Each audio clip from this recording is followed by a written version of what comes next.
ভারতের প্রধানমন্ত্রী নরেন্দ্র মোদীর টানা ১২ বছরের ক্ষমতায় মন্ত্রিসভার সদস্যদের মধ্যে কারও পদত্যাগের ঘটনা ছিল প্রায় কল্পনাতীত। তবে নিট পরীক্ষার প্রশ্ন ফাঁস ও লাগামহীন বেকারত্বের বিরুদ্ধে রাজপথে নামা ক্ষুব্ধ শিক্ষার্থীদের অভূতপূর্ব আন্দোলনের মুখে ২৫ জুলাই পদত্যাগ করতে বাধ্য হন শিক্ষামন্ত্রী ধর্মেন্দ্র প্রধান।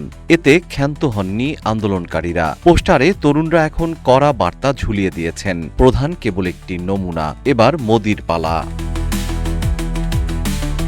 সোনম ওয়াংচুককে আটক এবং দিল্লিতে শিক্ষার্থীদের উপর পুলিশি দমন পীড়নের পর দাবানলের মতো ছড়িয়ে পড়ে এই আন্দোলন। মূলধারার গণমাধ্যম ও সামাজিক মাধ্যম ফেসবুকে সরকারের নিয়ন্ত্রণ থাকলেও তরুণদের প্রধান হাতিয়ার হয়ে ওঠে ইনস্টাগ্রাম। আন্দোলনে পুলিশের লাঠিচার্জের ভিডিও আর ব্যঙ্গাত্মক রিলস মুহূর্তেই কোটি কোটি মানুষের কাছে পৌঁছে গিয়ে সরকারের হিসেব নিকেশ ও দম্ভ ভেঙে দেয়। ককরোচ জনতা পার্টি সিজেপির ব্যানারে সংগঠিত এই গণজোয়ার মোদী সরকারকে নজিরবিহীন চাপে ফেলেছে।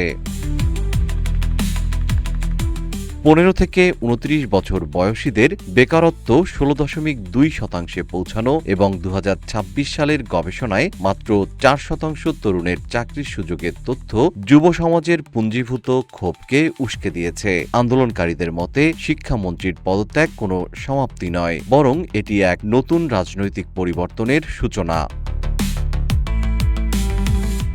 যদিও পুলিশি লাঠিচার্জ, ছররাগুলি এবং শতাধিক শিক্ষার্থীর বিরুদ্ধে গুরুতর মামলা দিয়ে পেছনের সংগঠকদের উপর নিপীড়নের চেষ্টা চলছে, তবুও দমে যাওয়ার পাত্র নয় এই প্রজন্ম।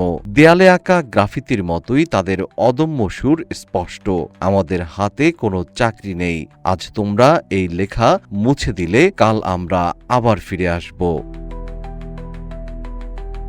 জিএম শিহাব, রূপালী বাংলাদেশ।